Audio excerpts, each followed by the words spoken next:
শাওয়াল মাস যাচ্ছে, রমাদান আমরা শেষ করলাম। শাওয়াল মাসে আল্লাহ রাসূল সাল্লাল্লাহু আলাইহি ওয়াসাল্লাম 6টি রোজা রাখতেন। এখনও শাওয়াল মাসের আরও অনেকগুলো দিন আমাদের হাতে বাকি। আবু আইয়ুব আল আনসারী রাদিয়াল্লাহু তাআলা আনহু বর্ণনা করেন যে আমি আল্লাহ রাসূল সাল্লাল্লাহু আলাইহি ওয়াসাল্লামকে বলতে শুনেছি, আল্লাহ রাসূল বলেছেন, মান সামা রমাদানা সুম্মা আতবাআহু সিত্তাম মিন শাওয়ালিন কানা কাসিয়ামিদ দাহর। যে ব্যক্তি রমজানের সিয়াম পালন করলো, তারপরে শাওয়ালের 6টি রোজা রাখলো, সেজন্য সারা বছর রোজা রাখলো। তো এত বড় ফজিলতের সিয়াম যেন আমরা নষ্ট না করি। আমরা অনেকে হয়তো রাখিনি, সামনের দিনগুলোতে আমরা রাখবো, এখনও সময় আছে। এই শাওয়ালের রোজা আপনি একসাথে 6টা রাখতে পারেন, কিংবা ভেঙে ভেঙে আপনার সুবিধা মতো রাখতে পারেন। অনেক বোনদের রমাদানের কিছু রোজা ভাঙ্গা থাকে, ফলে ওনারা কি করবেন, আগে রমাদানের রোজা রাখবেন নাকি শাওয়ালের? এক্ষেত্রে বিশুদ্ধ মত হচ্ছে আগে রমাদানের রোজা রাখবেন, কারণ হাদিসের এক্সপ্রেশন হচ্ছে এমন যে রমাদানের রোজা রাখলো তারপরে শাওয়ালের 6 রোজা, সে যেন সারা বছর রোজা রাখলো। তো বোনদের তো রমাদানের রোজা কমপ্লিট হয়নি, কারো হয়তো 24টা 25টা, তো 24 তো রমাদানের রোজা নয়, রমাদানের রোজা 29টি বা 30টি। যদিও আম্মা জান আয়েশা রাদিয়াল্লাহু তাআলা আনহার বর্ণনা পাওয়া যায় যে রমাদানের রোজা পূর্ণ করতে করতে শাবান পর্যন্ত চলে যেতাম, কিন্তু বিশুদ্ধ মত হচ্ছে এবং সুন্নাহ সম্মত হচ্ছে আপনি বোনেরা আপনারা আগে আপনাদের রমাদানের যে রোজাগুলো ভাঙ্গা হয়েছিল সেগুলো আপনারা আগে রেখে নেবেন, তারপর শাওয়ালের 6 রোজা রাখবেন।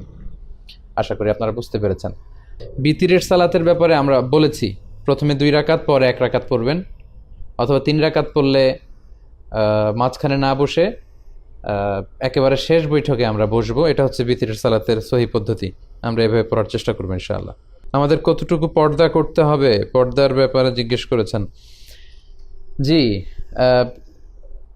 নারীদের ব্যাপারে যেমনি আল্লাহ চোখকে নিম্নগামী করতে বলেছেন, পুরুষদেরকেও নিম্নগামী করতে বলেছেন, তবে নারীদের পর্দাটা বেশি।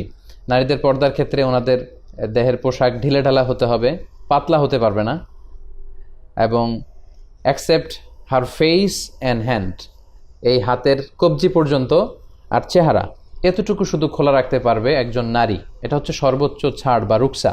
কিন্তু আজিমাত হচ্ছে চেহারাকেও ঢেকে রাখা, কারণ চেহারা হচ্ছে সৌন্দর্যের রাজধানী।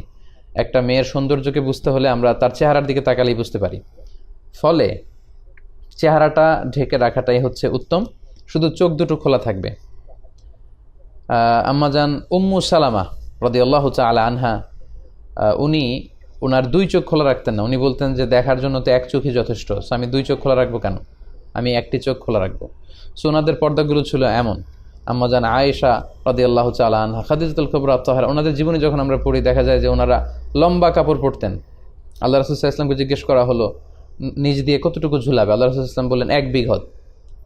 আম্মাজানরা বললেন তারপরেও যদি দেখা যায় নিজ দিয়ে, আল্লাহ রাসূল সাল্লাল্লাহু আলাইহি ওয়াসাল্লাম বললেন 1 হাত ঝুলিয়ে দিবে। সো নারীদের সম্মান যেহেতু বেশি, স্ট্যাটাস যেহেতু বেশি, ওনাদের পর্দাও বেশি। আমরা দামি জিনিসকে কিন্তু মানে এক্সপোজড করে রাখি না। 1000 টাকার কচকচে নোট কেউ পকেটের অর্ধেক এদিক বের হয়ে আছে, অর্ধেক পকেটের ভেতরে, এভাবে কিন্তু রাখি না। আমরা একেবারে ভেতরের পকেটে রাখি। দামি জুয়েলারি অর্নামেন্টস আমাদের ঘরের সিন্দুকের ভেতরে রাখি। সো নারীদের যেহেতু সম্মান বেশি, ওনাদের পর্দাও বেশি। সো আজিমাতের সাথে যেন আমরা আমল করতে পারি। কিন্তু ওয়ার্কিং প্লেসে অনেক জায়গায় সিকিউরিটি পারপাস চেহারা খোলা রাখতে হয়, সেক্ষেত্রে ওনারা যদি রাখেন এটাও হিজাব, তবে এটা রুকসাতের উপর আমল, আল্লাহু আলাম। আমেরিকা থাকেন একজন, বাসার বাইরে অন্য কোথাও ল্যাট্রিনে পানি থাকে না টিস্যু দিয়ে। আচ্ছা, সেক্ষেত্রে যদি খুব বেশি ছড়িয়ে যায় টয়লেট করার সময়, তাহলে তো আপনাকে পানি ইউজ করতে হবে। কিন্তু যদি না ছড়ায় তাহলে কিন্তু টিস্যু ইউজ করলেই হবে। আল্লাহ রাসূল সাল্লাল্লাহু আলাইহি ওয়াসাল্লাম কিন্তু শুধুমাত্র আমরা যেটা কুলুক বলি, ঢিলা কুলুক বা টিস্যু, বর্তমান সময়ে টিস্যু, এটা ইউজ করেও তিনি যথেষ্ট মনে করেছেন। কারণ তখনকার সময়ে আল্লাহ রাসূল সাল্লাল্লাহু আলাইহি ওয়াসাল্লাম সাহাবাদের খাবারগুলো ছিল রুটি খেতেন, খেজুর খেতেন, বার্লি খেতেন, জব খেতেন, গোশত খেতেন। তো এতে ওনাদের যে স্টুলটা ওইটা ওই রকম হতো, ফলে শুধু টিস্যু তখন তো ছিল পাথর, ওইটা ইউজ করলেই হতো। কিন্তু আমরা অনেক সময় দেখা যায় যে আমরা শাক সবজি খাই বেশি, ডাল খাই, লিকুইড খাবার, ফলে আমাদের টিস্যু ইউজ করতে হয়, পানিও ইউজ করতে হয়, তা না হলে আমাদের পরিচ্ছন্নতা হয় না। সো আমেরিকাতে যিনি থাকেন সেক্ষেত্রে আপনাকে সাবধান হতে হবে। আপনার বড় ওয়াশরুম বাসা থেকেই সেরে যেতে হবে, যাতে করে মাঝপথে কখনো আপনার ওয়াশরুমের কারণে আপনার পবিত্রতা নষ্ট না হয়। আচ্ছা, বিভিন্ন প্রশ্নের জবাব দিন। ইন্ডিয়া থেকে, আসাম থেকে আসাদুল হক লিখেছেন, ইন্ডিয়ার ভাইরা আসলে অনেক নক করেন আমাদেরকে, আমাদের আসলে অ্যাকোমোডেট করার সুযোগ হয় না। ইন্ডিয়া থেকে যে পরিমাণে আমাদেরকে ইনভাইট করা হয়, বাংলাদেশের প্রোগ্রাম 1 বছর বন্ধ করে দিয়ে যদি ইন্ডিয়াতে প্রোগ্রাম করি তাতেও করা যাবে, এত এত প্রোগ্রাম। কারণ ইন্ডিয়াতে অনেক বাংলা ভাষাভাষী মুসলমান ভাই বোনেরা আছেন যারা আমাদের আলোচনা শুনেন। প্রিয় ভাইরা, আপনাদেরকে আমরা খুব ভালোবাসি, খুব পছন্দ করি, আপনাদেরকে আহলান ও সাহলান। কিন্তু বাংলাদেশের যে এত এত তাফসির প্রোগ্রাম, এগুলো করেই আসলে আমরা অনেক সময় শেষ করতে পারি না, ফলে ইন্ডিয়াতে যাওয়া হয় না। অফ সিজনে যদি সুযোগ হয় কখনো ইন্ডিয়া ভিজিট করে আসবো, আপনাদের সাথে দেখা করে আসবো, কোরআনের কথা শেয়ার করে আসবো ইনশাআল্লাহুল আজিজ। মহিলা যদি হজ পালনের সময় ঋতুবর্তী হয়, হজ পালনের বিধান। আম্মা জান আয়েশা রাদিয়াল্লাহু তাআলা আনহা, উনি তো হজ পালন করতে যে ঋতুবর্তী হওয়ার কারণে ওমরা করতে পারেননি। তখন আপনি স্টপ করে দিবেন আর কি। তখন আপনি তাওয়াফ করতে পারবেন না, তখন আপনি সালাত পড়তে পারবেন না, কিন্তু ওই অবস্থায় আপনি জিকির আজকারগুলো করতে পারবেন, উকুফ আরাফা করতে পারবেন, উকুফ বি লাইলাতি মুজদালেফা করতে পারবেন, মিনায় থাকতে পারবেন, সবই থাকতে পারবেন। শুধু তাওয়াফটা আপনি ভালো হওয়ার পরে করে নেবেন। কারণ আয়েশা রাদিয়াল্লাহু তাআলা আনহা উনি পিরিয়ডের কারণে বলেছিলেন, ইয়া রাসূলুল্লাহ সবাই হজ আর উমরা নিয়ে যাবে, আমি শুধু হজ নিয়ে যাব। তো তিনি সুস্থ হলেন, তখন আব্দুর রহমান আল্লাহ রাসূল সাল্লাল্লাহু আলাইহি ওয়াসাল্লামের শ্যালক আম্মাজান আয়েশা রাদিয়াল্লাহু তাআলা আনহার ভাই, ওনাকে দিয়ে আবার উমরা করিয়ে এনেছিলেন। সো আপনি শুধু তাওয়াফ আর সালাত ছাড়া হজের বাকি কাজগুলো কিন্তু কন্টিনিউ করতে পারবেন, ইনশাআল্লাহ কোনো সমস্যা হবে না। মেয়েরা কবরস্থানে যেতে পারবে কি না? ইসরাত ইসি না, মেয়েরা কবরস্থানে যেতে পারবে না। মেয়েরা কবরস্থানের বাইরে দাঁড়িয়ে দোয়া করবে অথবা ঘরে থেকেই দোয়া করবে, কারণ নারীদের হৃদয় অত্যন্ত কোমল, সফট। কবরস্থানে যে ওনারা অস্থির হয়ে পড়বেন, কবর দেখলে বেশি ভয় পাবেন, আব্বার কবর দেখলে হাউমাউ করে কাঁদতে শুরু করবেন, এজন্য নিষেধ করা হয়েছে, নারীরা কবরস্থানে যাবে না। আমার স্বামী দাড়ি রাখে না, বললেও শোনে না, কি করতে পারি? আপনি দোয়া করতে পারেন এবং আপনার স্বামীকে উদ্বুদ্ধ করবেন যে তোমাকে দাড়ি রাখলে অনেক সুন্দর লাগবে। কারণ আমি বলি যে দাড়ি হচ্ছে পুরুষের সৌন্দর্যের একটা মাধ্যম। কারণ সিংহের কিন্তু কেশর থাকে, আমি বলি সিংহের গায়ে এই গলার এদিকে অনেক কেশর থাকে।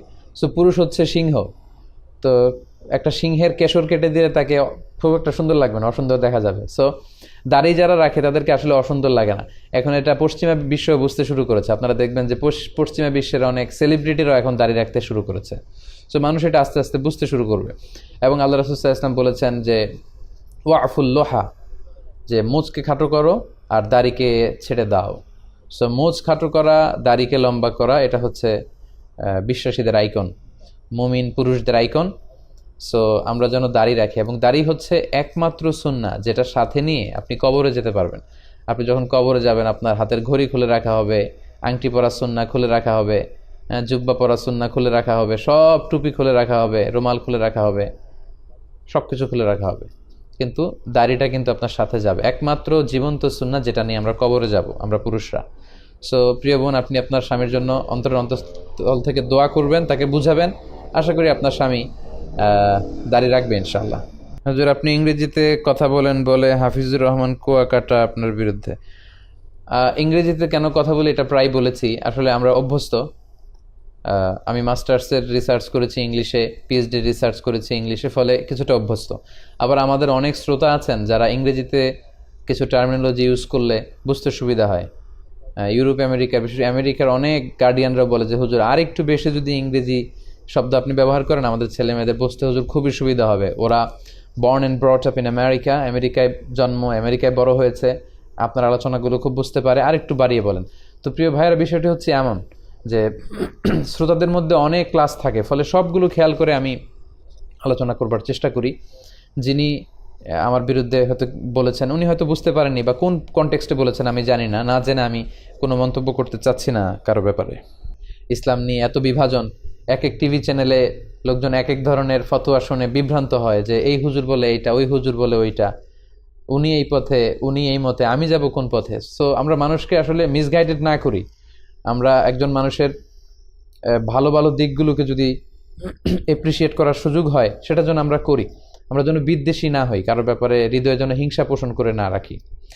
যারা আমার হেইটার্স আছেন, আমার বিরুদ্ধে ভিডিও মেক করেন ছোট ছোট 2 সেকেন্ডের 5 সেকেন্ডের গুলো একসাথে করে, তাদেরকেও আমি অন্তরের অন্তঃস্থল থেকে ধন্যবাদ জানাই। কারণ অন্তত আমার আলোচনাগুলো আপনি শুনেছেন।